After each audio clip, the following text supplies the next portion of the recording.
hello. It's I guess it's coffee time again. It's good, isn't it? We do it again. We're doing it all again. We're going to start with something different.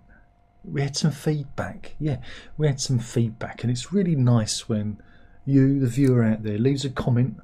You know, encouraging me on with coffee time. This was left on yesterday's coffee time video, so I thought I'd share it with you because it's like I say, it's nice to get feedback. This is from Lisa Ryder. She says, listening to you tell a story is worse than getting glass shards being shoved into my eyes. Well, I just want to say thank you, Lisa, for your very kind comment.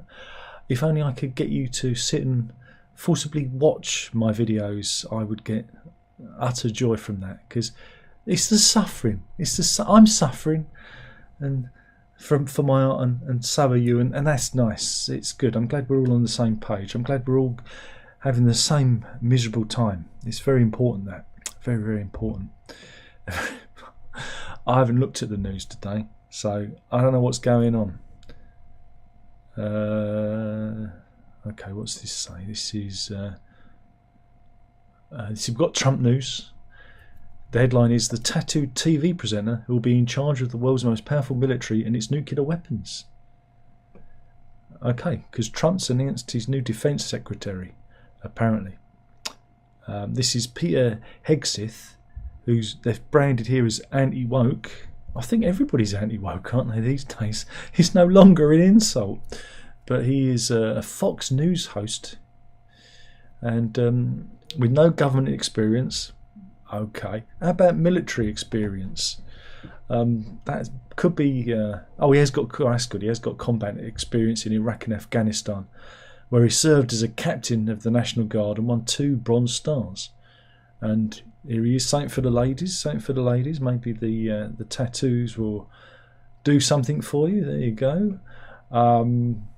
So yeah, this is, and here he is with Trump promoting a book that he's written. So yeah, this is the guy. This is the new defence secretary.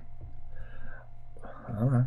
It's too early to say, isn't it? I imagine everybody's losing their minds though. And here he is, back in the day when he was in the National Guard.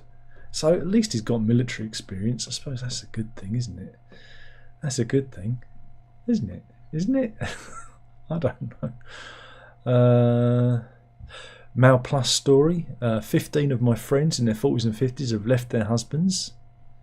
This is the real reason everyone's divorcing, and why your marriage is at risk without you realising it. Again, the pull-out is on Monday. A friend told me that she was leaving her miserable marriage, and I didn't realise there was anything miserable about it. Again, but unfortunately, it's behind the Mal Plus paywall. So, missus, you'll never find out what reason you need to leave me. You can't leave. You can't leave. We're like a couple of old winos on the park bench. You can't leave. You've got nowhere to go. Neither have I. Post Office announces it's closing 115 branches, 1,000 jobs at risk. This comes after the Horizon IT scandal, which a multitude of governments presided over, from the Conservatives at the very beginning who said this thing's broken, to Tony Blair who waved it through because he didn't want to upset the Japanese, on to Dave Cameron et al.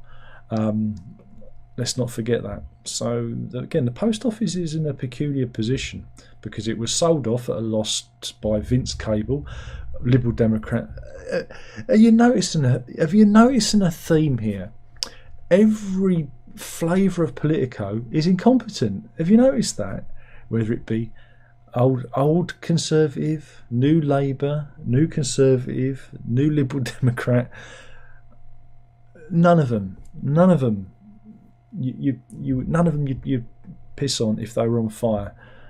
So yeah, 115 major city centre Crown Post offices will be scrapped. And yeah, here are some of them. I mean, we haven't got a post office around here. We have to go to the off licence, which is now a post office. It's got a little, which is not ideal. It's really not.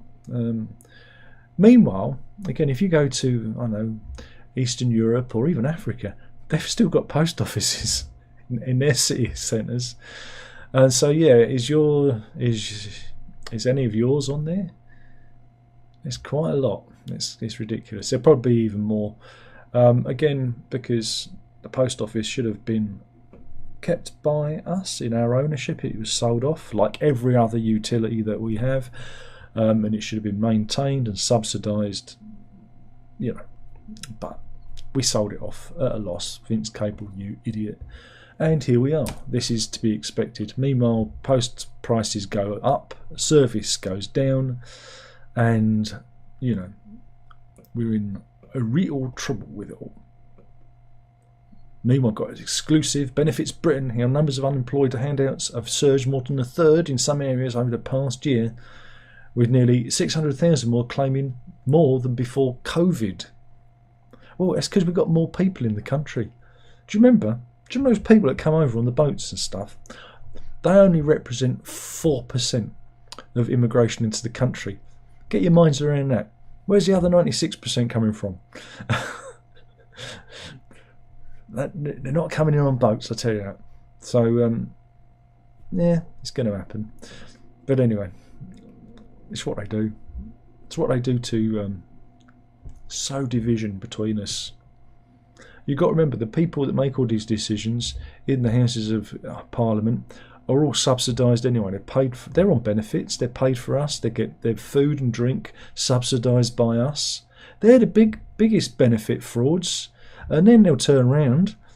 After not doing a decent day's work and tell us what we're entitled to. It's a wonderful world we live in. Don't be fooled. Don't be fooled by it. Don't listen. Okay, we've got some science news. Scientists have discovered which type of alcohol is the least healthy. Well, none of it's good for you. This is US research. They tracked the drinking habits of 2,000 adults. And it's drinks with the highest calorific intake and those who have the lowest physical activity. So it's beer drinkers, isn't it? Yeah, it is.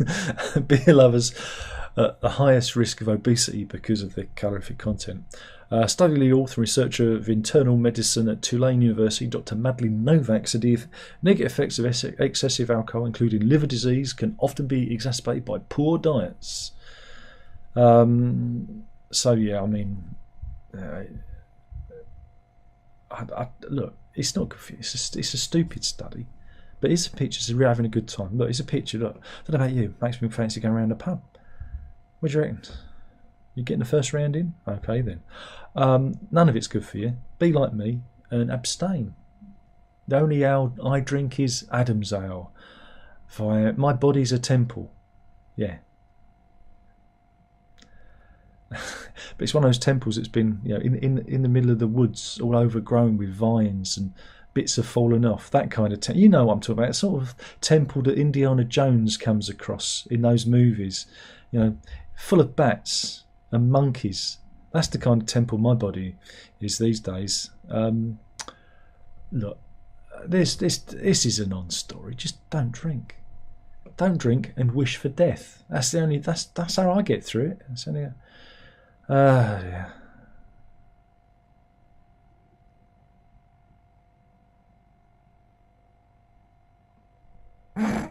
Okay, we'll do this one. Assisted dying is in the news at the moment, and because the Labour Party are trying to get through new legislation, though nearly half the public think it's too soft, and they reckon that, you know, they want even more death.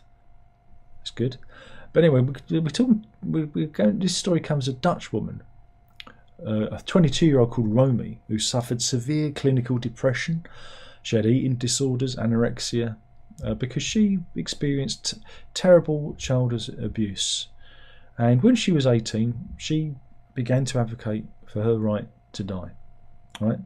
So 4 years go by, lack of campaigning, and doctors, officials, and her own family. Right. We fast forward to June 2022. She found herself lying in a hospital bed in the Dutch city of Leiden. Right. And it was there that she was due to be euthanized by lethal injection. Yeah. And this story again comes out as Parliament prepares to vote on the assisted dying bill. So it's all pertinent, right? But earlier that day, she'd seen a black hearse and coffin, you know, that the coffin that her lifeless body would be transported to the mortuary. Yeah, and she'd even handed out T-shirts emblazoned with the slogan "Life sucks" on to commemorate the event. And the clinician was there with the syringe in hand. And he said, the first injection numbs your vein, the second injection stops your breathing. After that, you will die quickly. And Romy gave the doctor the green light to continue. But as they stepped up to administer the lethal injection, she was asked one last question. Are you sure? And this is the kind of injection that was involved. Are you sure? She was asked. And they always ask that because, you know, you might change your mind.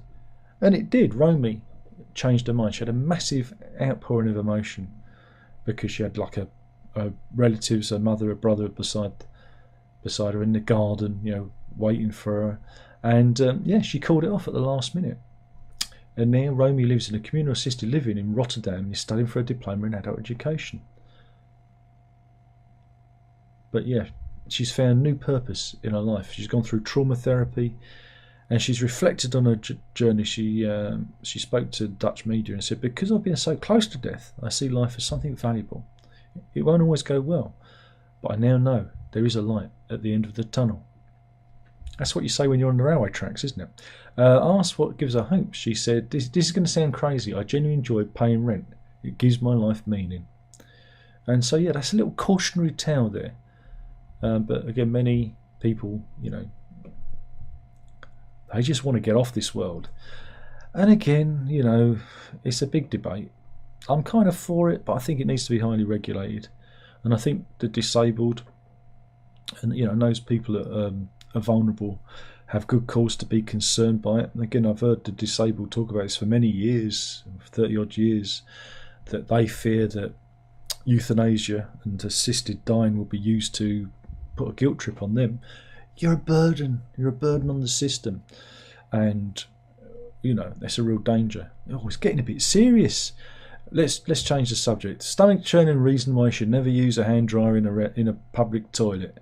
Okay, this is a scientist on TikTok. Really, it goes by the name of Devon Science. The video that they put up has amassed 4.7 million views. See where I'm going wrong, you know. I should be hanging around the toilets with my camera. Just think about it. I'd get millions of views and probably get arrested. But yeah, this is Devon Science, and here she is doing her experiment, and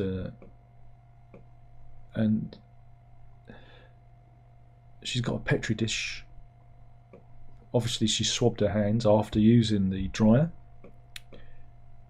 and she compared to inside the machine, the toilet room air, and the dryer inlet vent. She swabbed everything, and there's bacteria. Well, it would be bacteria everywhere. So yeah, there you go. And but what was worse? Do you remember? Do you remember? Now this is where you're old. Do you remember the old dryers, which consisted of a towel that you used to pull and it like dry off, and you'd pull it out a dry bit, wipe your hands, and then the next man would pull it and it would go back into the machine. I wonder how much bacteria are on those things. Yeah. See, I don't even wash my hands, not unless I have to, you know. Because, you know, you're touching the taps, you know, it's like, oh, I'm like that. I have to use my elbows, you know. It's like, oh, No.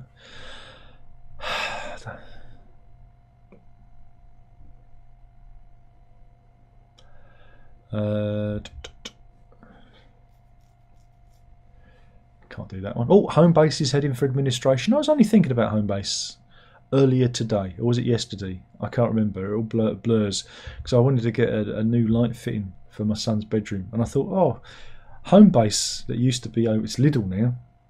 Lidl, Russ from Australia will remember that because he saw it as a Homebase and then he saw it being turned into a Lidl when he visited me. Yeah, oh, yeah, people do visit. I have met my door in public. They can buy me lunch. It's a good deal. But yeah, we used to have a Homebase, and I used to go over there. I used to have an Argos in there. That's where I bought my Nintendo Switch back in the day. But it's a Lidl now. But anyway, Homebase looks like it's going to collapse into administration with 130 jobs, and I think it's 1,000. Is it 130 shops around and 1,000 jobs at risk. It lost 84.2 million in a year. Wow. And you know, people online are blaming the Labour budget for it. It ain't that. This has been going on for a while.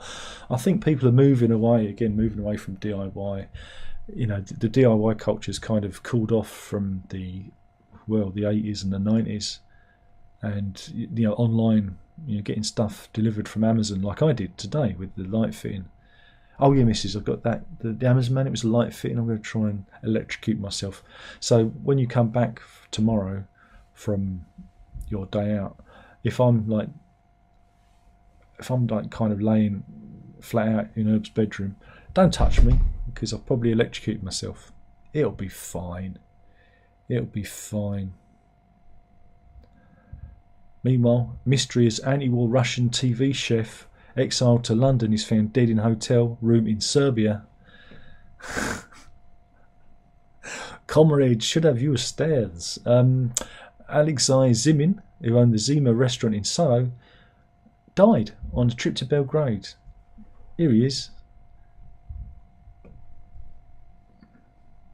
This is where I insert my picture of Putin going, well, that's unfortunate, isn't it? He's a chef, for Christ's sake, and here's the restaurant he used to own, because past tense. Oh dear, I've got a feeling he was a double agent.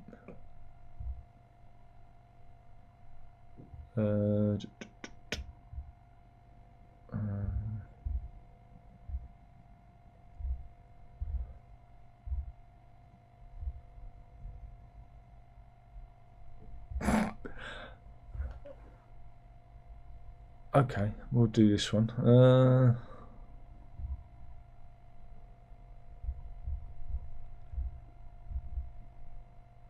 Again, this is a news story. This is the story of animal liberation activist Shakira Miles. Yeah, the veterinary nurse was sacked, right, over her ties to extreme animal rights groups and for keeping a rescued turkey in her flat. And here is said turkey.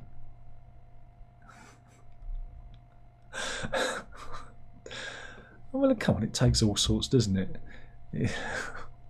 Yeah, she's from London. They've obviously been through her social media. There we go. Same for the dads there. She said her being an ethical vegan is a protected characteristic. But, right, she was an award-winning nurse. Here she's getting an award from the Royal Veterinary College. Again, when you become an ideology obsessed person, you know, it ruins everything. But here she is kissing the turkey, and that's not a euphemism for, you know, for gobbling the cock. Turkey gobble cock. I don't write any of it. Remember, watching this is like having glass shards pushed into your eyeballs. I'm going to get that as a byline. It's going to look good. But yeah, she wasn't struck off. She avoids being struck off of being a nurse, a veterinary nurse. At the Royal College of Veterinary Surgeons Tribunal, Miss Miles says she never swayed from promoting animal welfare and claimed her ethical veganism is a protective characteristic under the Equality Act and she shouldn't be discriminated against. But the report noted that the committee did not accept or see the relevance of her veganism. But yeah, it's her breaking into places that's the issue. And stealing. What is it? Issues with the chick. I don't know. It's not the turkey chick though. And they said, having personal convictions shouldn't justify breaking the law to uphold those convictions. The committee rejects entirely attempted justification of a genuinely held belief, as well as a lack of acceptance of the sentencing judge's assessment of the risk of harm to the animals which were stolen. But the panel said that the risk of reoffending is low, and that she asserted that she does not intend to break the law again, and has shown insight into her conviction. So she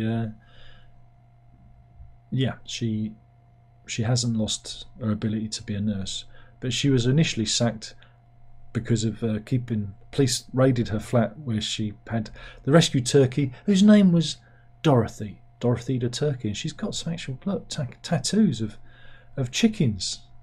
And there's a duck. She's very committed, isn't she? But there you go.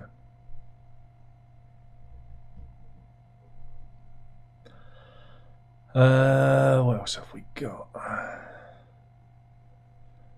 Let's see. Oh, the words and phrases you should never Google or your computer could get hacked.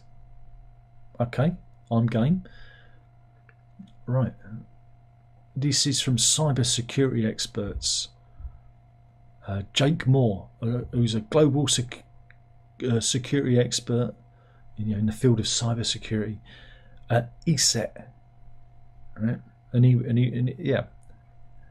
reveals that the Google results for "Are Bengal cats legal in Australia?" leads to a virus. Yeah, they've hacked Google. Experts have revealed 7 other common words and phrases you should never Google. Using a technique called SEO poisoning, criminals exploit Google's search results to lure unsuspecting victims to phishing websites that they control. But yeah, Jake Moore said SEO poisoning is a tactic used by cyber criminals, and it often takes you to websites that look genuine. And when a user clicked on a link, they're exposed to malware that immediately downloads, which can compromise their computer security and potentially lead to data theft or device infections. So let's go through it. We'll do it. I guess we'll do it one at a time. Customer service number. Be careful. Don't Google that. Easy loans. Don't Google that. Google Authenticator. How the hell are you going to find Google Authenticator if you can't Google Authenticator? But you don't do that. Sports mental toughness questionnaire. That's very dangerous. Online Viagra. Look, some say that watching Coffee Time is online Viagra because it gets you all irate because you know how awful it is. And yeah, that's it. So just don't do anything. Turn off your computer now. Don't watch any more of this because it's like watching an infection. What else have we got? Are there any more? A lot about match of the day. Meanwhile, Trump has given Elon Musk, more Trump news, a job in the government. He's quoted to say he's given him the Manhattan Project of our time to dismantle Washington's bureaucracy and waste. Indeed, this is something Elon Musk has been talking about. And he's going to look at $6.5 trillion of bureaucracy. And he's going to go through it. He's part of the new Department of Government Efficiency. And not bad for a South African, isn't it? He's going to go through it. Now, the thing about Musk is I know a lot of people don't like him.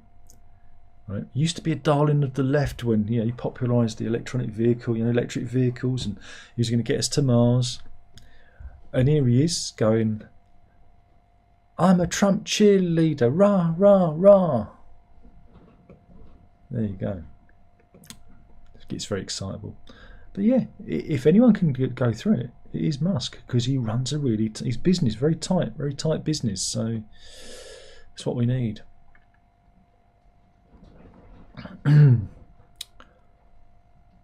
Meanwhile, the Trump win has caused many to fall into Trump delusional syndrome. You know, it's very, very bad for them, and many have said there's a new thing where they're going to, there's the left wing, I guess you call them left wing, the left wing women are going to start like doing a sex ban, like that old Greek play. Remember that Greek play about the Spartans and that, and yeah, you're not going to get any nookie anymore. And outside Howard University, supporters openly wept. And Fieldstone School offered students days off to grieve. Yeah, it's yeah, they are weeping outside Harvard. Weeping, they are weeping. Ay. What's happened to the world? Seriously. And over here, this is again, I'm expertly pulling all the stories together. Over here, the funniest thing happened. The Guardian newspaper announced why the Guardian is no longer posting on X. Now I follow them on X, and sometimes I get some. I use X as a news feed, and I get some stories sometimes from X, and I'm not going to get any Guardian stories anymore.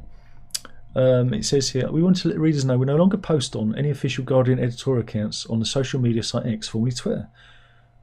We think that the benefits of being on X are now outweighed by the negatives, and that the resources could be better used promoting our journalism elsewhere. What, like Blue Sky? This is something we've been considering for a while, given that the often disturbing content promoted or found on the platform, including far-right conspiracy theories and racism. There's plenty out on Facebook. The US presidential election campaign served only to underline what we've considered for a long time, that X is a toxic media platform, and its owner, Elon Musk, has been able to use its influence to shape political discourse. Look, take Elon out of the question. Trump was going to win. He was always going to win. When that bullet sliced through his ear, he won. This is what happens. All ideology, and this is an ideological decision, is destructive. Every ideological decision and ideology is destructive. Not only is it destroys other people's lives, it also destroys themselves. And it is just, I'm just going to have to keep an eye out for you on Facebook, which is like having Joe Biden recite things to you, you know. And I often see time pertinent things 3 days after the event. It still happens on Facebook, even, you know, just so. Guardian, bye. I don't really want any more social media. In fact, I'd be quite happy to, if it all stops, you know. Oh, there's a new documentary. They're doing a documentary on the dark side of boy bands. It's called Boy Bands Forever, and Simon Cowell revealed it that he almost came close to punching a 90s boy band icon in the face. Yeah, they're talking about the horrible, toxic music industry and how it destroys young men and young women. But again, it's not a new thing. People are shocked that the music business sausage machine, you know, is toxic. They've been doing it since, crikey, the 60s, you know. And for every Beatles and Stones, there were bands like the Small Faces whose management, you know, ripped them off. There are many, many bands who were manipulated and destroyed by the music industry. Blimey, just go into the 70s with the Bay City Rollers story. You know, this isn't a new thing, but now it's being presented as, you know, ooh, It's a new thing. Music industry's always exploited its artists, and for every successful album, there are, well, a million unsuccessful albums, and the copyright of those albums always gets owned by the record company. And then one day a film will come out and they can put a song from an album that failed in the 60s and make it a hit again, and the original artist gets no money. That's how it works. That's the music biz for you. Meanwhile, Justin Welby, he quit as Archbishop of Canterbury because, I can't talk about it, but there was some fiddling of kids involved. Not Welby, but people that he knew. And, you know, you'd think by now that these religious types would be on top of it. That didn't sound right. On top of children being fiddled with. That sounds wrong. But anyway, never trust a man in a dress. That's what I'm saying. Scientists reveal how to avoid shark attack. Don't go into the water. This is at Macquarie University. They found a surprisingly simple method to avoid shark attacks. What they reckon is if you have LED lights to your surfboard or on your persons, it acts like an invisibility cloak. Yeah. Mind you, their method of owning it has only been tested on cardboard cutouts of seals, but it could be working towards new methods to create shark deterrent. And it works on the idea that sharks are apex predators. Their eyesight's really poor, but they use electrical signals and then sense of smell to hunt, can't they? This means that a shark can decide whether or not to attack based purely on the prey's silhouette. But yeah, they call this dazzle camouflage that battleships use. And basically, if you put some LEDs on, it really confuses. It confuses the in bands. Obviously, you've got to break up the shape of the silhouette, and you'll be safe from. Well, obviously, it got that cardboard cutout. That's in Mossel Bay in South Africa. So just stay out of the water. But yeah, this is a seal playing with the shark.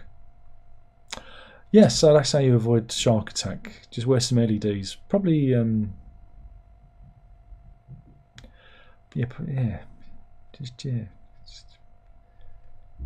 what else have we got? Have we got anything else?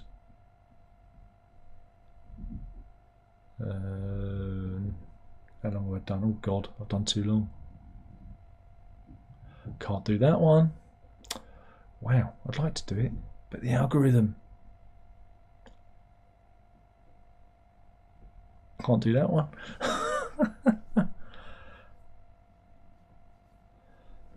I can do that one.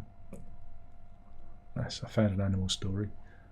What else is there? Just having a last look, because they usually have some tucked at the end, don't they?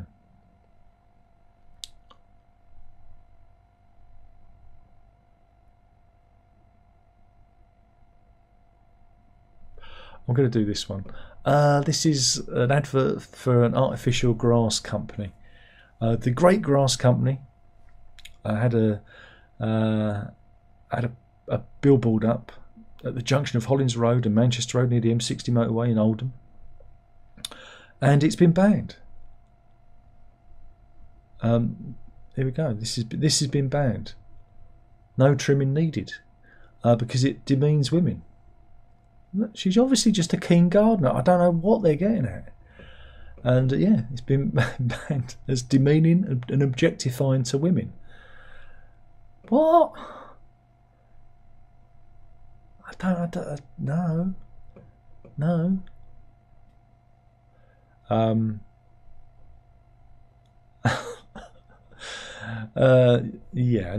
I don't know if they got in trouble for this one. Artificial grass, and they spelt grass with an arse.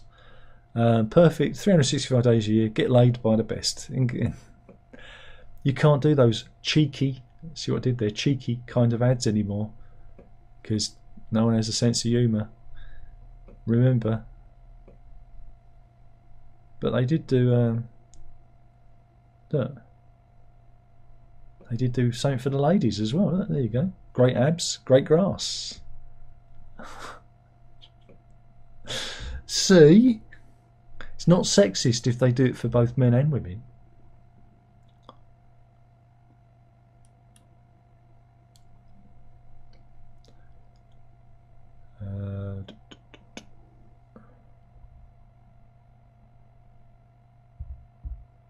Oh, actually, there's another good.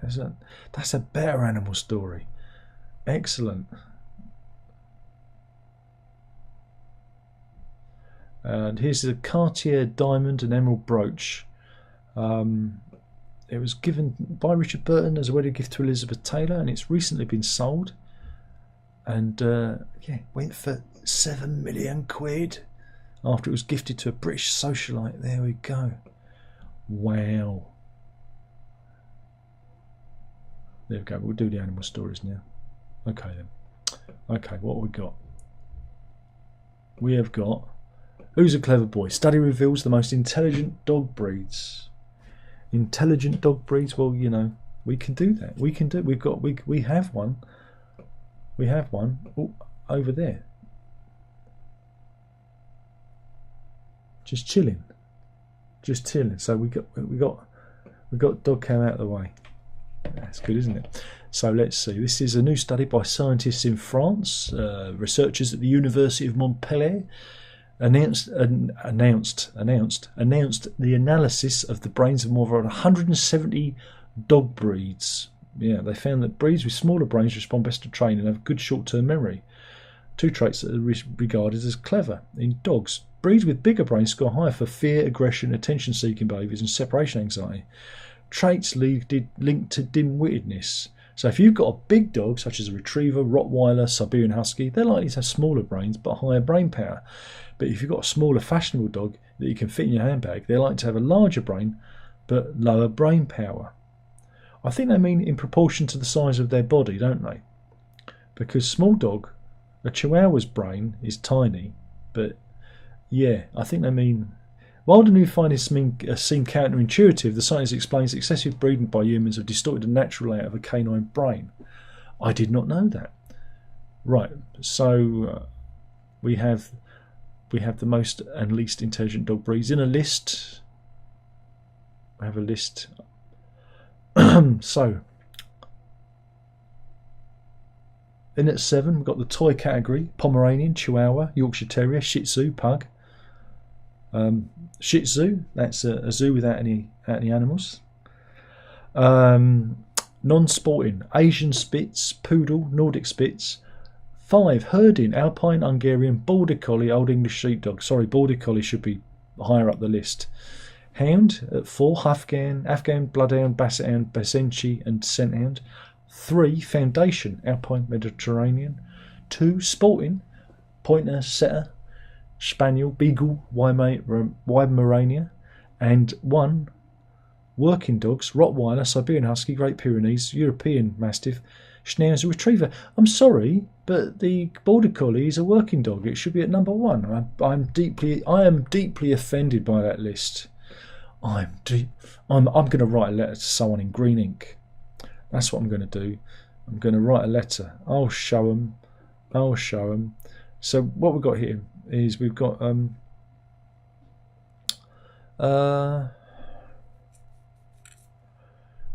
white beluga whale, right? This is in Norway, and the locals have named him Hvaldimir, right? And here he is. Here's a picture of him. But there is some video footage, but I don't know what the video footage shows. So, and it's quite long, and it's not an advert. Oh. So there's a guy. Here he is, look. But they reckon he's a spy whale. Right? Yeah, I'm not interested in you. This is from BBC Two, Secrets of the Spy Whales.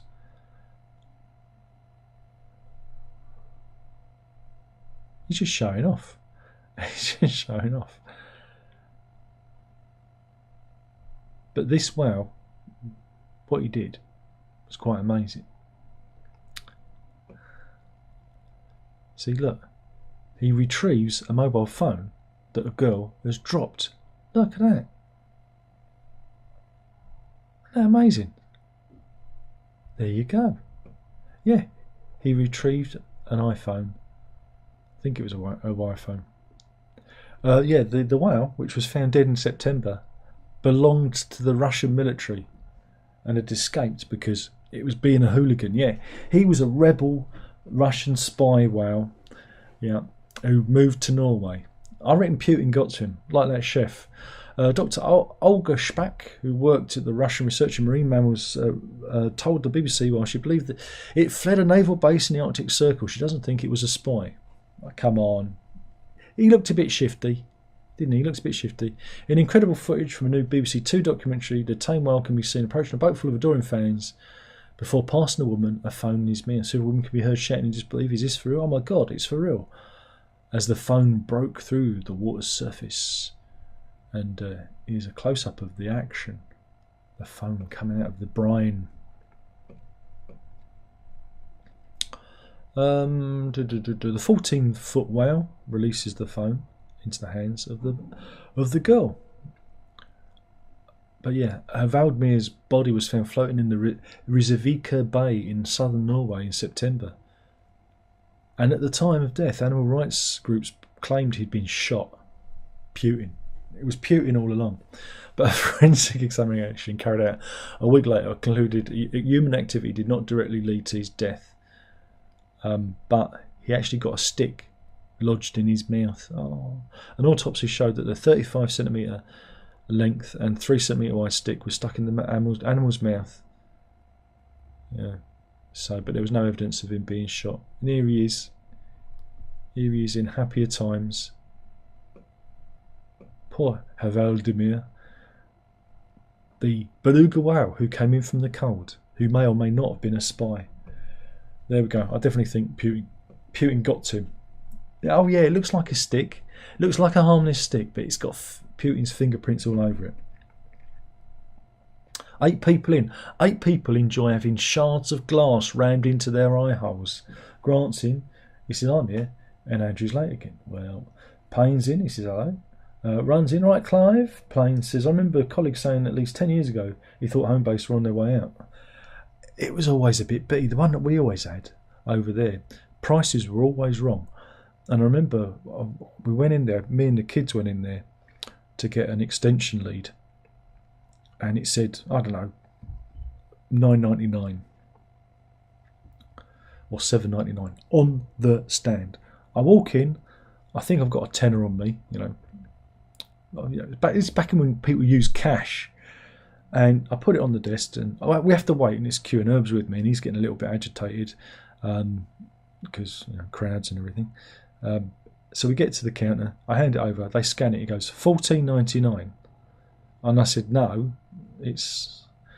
And I went, "Oh, don't worry about it." And then we walked out. And then I ordered it from Amazon, because this was in the morning. I ordered it from Amazon for $7.99 and got it delivered the same day.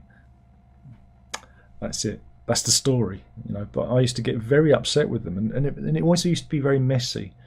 A bit like WH Smith's, right? They don't pull out. They don't keep the aisles clean. They certainly don't keep everything priced up correctly. So it's the first sign of rot when the staff don't care about the way things are presented. Again, you've got to pull out. Remember that. No, that's not what my dad should have done to my mum.